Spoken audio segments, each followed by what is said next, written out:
Imagine, if you will, a world where the sun rises not with the gentle warmth of dawn, but with the eerie giggle of a baby's face, bloated and beaming from the heart of a fiery orb. This is the realm of Teletubbyland, a place that on the surface seems like a paradise for the youngest minds. Rolling green hills, a dome-shaped home burrowed into the earth like a forgotten bunker, and four peculiar creatures frolicking in eternal play. But as the windmills spin their hypnotic blades and the voiced trumpets rise from the ground like skeletal fingers, one can't help but feel a chill, a whisper of something darker lurking beneath the candy-colored facade. This is the story of the Teletubbies, not the sanitized version fed to toddlers, but the shadowed truth that has slithered through the cracks of history, urban legends, and the collective nightmares of those who dare to look closer. It's a tale that begins in the late 1990s, when the BBC unleashed this surreal spectacle upon the world, but its roots tangle far deeper, into Cold War asylums, post-apocalyptic wastelands, and the abyss of human experimentation. Pull up a chair, dim the lights, and let me guide you through the mists of this mystery, where innocence twists into horror, and the AO greeting echoes like a cry from the damned. Welcome again in my channel. I'm Shadow. Today's episode is very interesting. So just chill and relax and let's take this journey. If you enjoyed it, just hit the like and subscribe button to show support us to give more. And with no further ado, let's get into it. It all started, or so the official records claim, with two visionaries, and Wood and Andrew Davenport. They were the architects of this bizarre universe, drawing inspiration from the Apollo moon landings, those bulky astronaut suits morphing into the padded, antenna-topped forms of Tinky Winky, Dipsy, Lili, and Po. The show premiered on March 31st, 1997, a date that now feels ominous, like the opening of a Pandora's box disguised as educational programming. Aimed at children aged 1 to 4, it featured repetitive antics, dancing, eating pink tubby custard from machines that gurgled like living organs, and watching videos on their belly screens, windows into other worlds, or perhaps mirrors reflecting their untrapped souls. The Tubbitronic Superdome, their home, squatted in the landscape like a half-buried UFO, its interior a labyrinth of metallic tunnels and glowing controls. Outside, rabbits hopped mindlessly, and the Nunu, a blue vacuum with a trunk-like snout, slithered about, sucking up spills with an insatiable hunger that hinted at something more predatory. But as the episodes aired, strange reports began to surface. Parents whispered of children waking in the night, babbling in the Teletubbies' garbled language, their eyes glazed as if hypnotized. Educators decried the baby talk as a barrier to proper speech. But was it something worse? Some claimed that playing the episodes backward revealed hidden messages.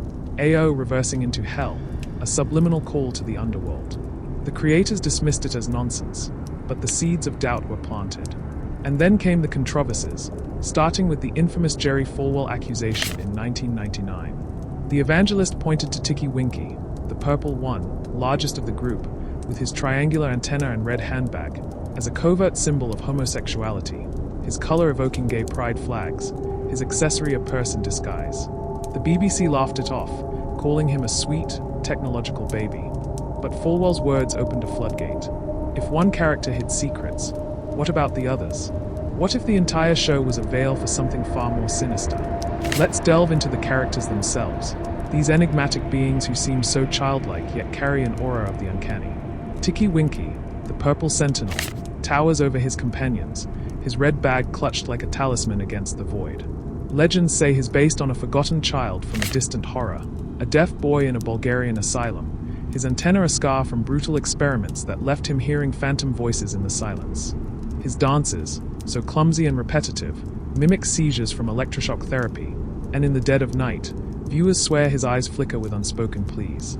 Dipsy, the green rebel with his straight antenna and cowboy hat, embodies defiance, but at what cost?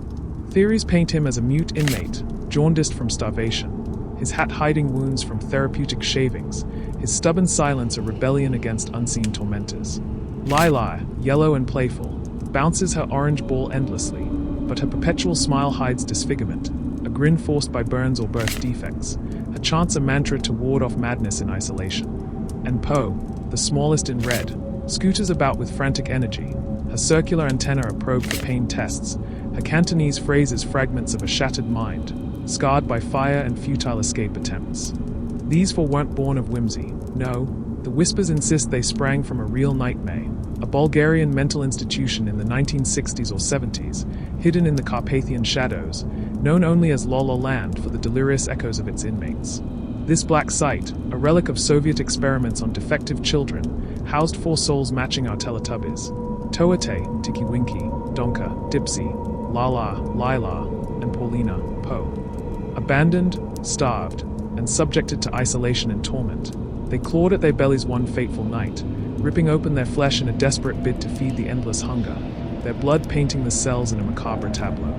The asylum was erased from records, but the trauma lingered, seeping into the subconscious of creators who, during research trips to Eastern Europe, absorbed the ghosts without knowing. Debunkers call it creepypasta fiction, a viral myth with no basis, but why do the parallels persist? The dome as padded cells, the antennas as surgical scars, the belly TVs as windows to their eviscerated guts, broadcasting innocence over agony. As the show gained fame, airing in over 120 countries and raking in billions from merchandise, the dark undercurrents swelled.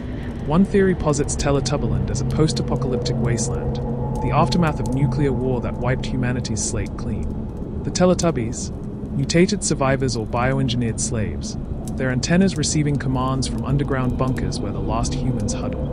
The voiced trumpets, rising like periscopes, are the voices of trapped parents, whispering instructions to their altered offspring. The pinwheel spins as a radiation detector, and the baby son, a demonic entity possessing an infant, its face morphing into horror for split seconds, implanting subliminal dread in young viewers.